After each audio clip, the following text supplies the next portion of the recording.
Ngayon po ay ika-5 linggo ng muling pagkabuhay at ang mabuting balita ng Panginoon ayon kay San Juan. Papuri sa iyo, Panginoon.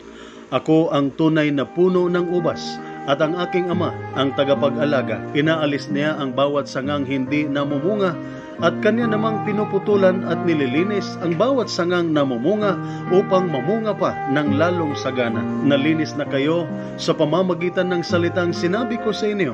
Manatili kayo sa akin at mananatili ako sa inyo. Hindi makakapamunga ang sangang hindi nananatili sa puno. Gayon din naman, hindi kayo makakapamunga kung hindi kayo mananatili sa akin. Ako ang puno ng ubas at kayo ang mga sanga.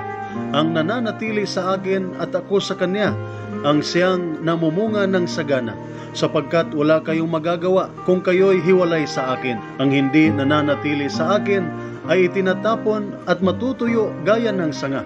Ang ganoong mga sanga ay tinitipon, inihahagis sa apoy at sinusunog. Kung nananatili kayo sa akin at nananatili sa inyo ang aking mga salita, hingin ninyo ang anumang ibig ninyo at ibibigay iyon sa inyo. Ang mabuting balita ng ating Panginoon. Pinupuri ka namin, Panginoong Hesukristo. Ako ang tunay na puno ng ubas at ang aking Ama ang tagapag-alaga. Inaalis niya ang bawat sangang hindi namumunga at kanya namang pinuputulan at nililinis ang bawat sangang namumunga upang mamunga pa ng lalong sagana. Gumamit si Jesus ng familiar na imahen ng puno at mga sanga upang ituro sa atin ang buhay Kristiyano. Una, ang imahen ng puno at mga sanga ay nagpapaalala sa atin na ang Diyos ang totoong nagmamay-ari sa lahat ng bagay na mayroon tayo at nasa atin. Siya ang tagapag-alaga. Ginagawa niya sa atin kung ano ang tama at mabuti para sa atin. Bilang kanyang mga alagad, kailangan nating mamuhay na parang wala tayong pinagmamay-ari at buong pagmamay-ari tayo ng Diyos. At huwag nating hayaan ang ating pagkamakasarili at ang ating kayabangan na magtutulak sa atin na mag-iisip na tayo ang mayroong absolute control sa ating buhay. Sa halip, lagi tayong bukas sa kilos ng Diyos na may pagtitiwala na Siya ang totoong nakakaalam kung ano ang nakakabuti sa atin.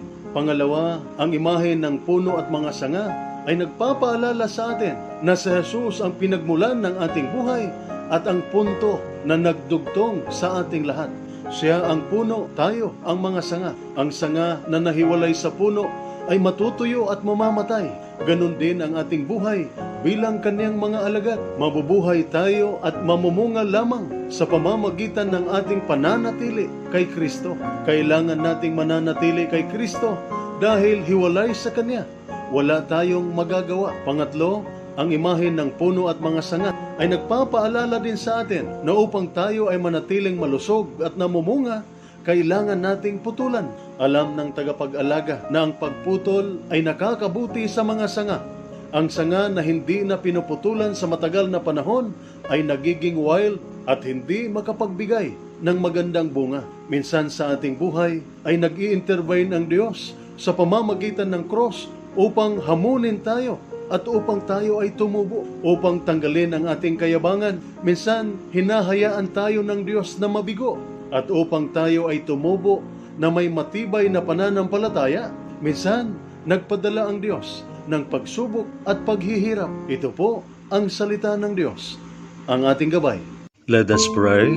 Lord God, Almighty Father, Creator of mankind and Author of peace, those who take refuge in you will be glad and forever will shout for joy. Protect our soldiers as they discharge their duties. Protect them with the shield of your strength and keep them safe from all evil and harm. Grant them courage and hope. May they ever experience your firm support, gentle love, and compassionate healing. Be their constant companion and their refuge in every adversity. Be their power and protector, leading them from darkness to light. May the power of your love enable them to return home in safety, that with all those who love and care for them, they may ever rejoice and praise you for your loving care. We ask this through Christ our Lord. Amen. Mary, Queen of Peace, pray for us. Saint Michael the Archangel, pray for us. Saint Ignatius of Loyola, pray for us. At sumainyo at sa inyong pamilya ang pagpapala na makapangyarihang Diyos, Ama, Anak at Espiritu Santo. Amen.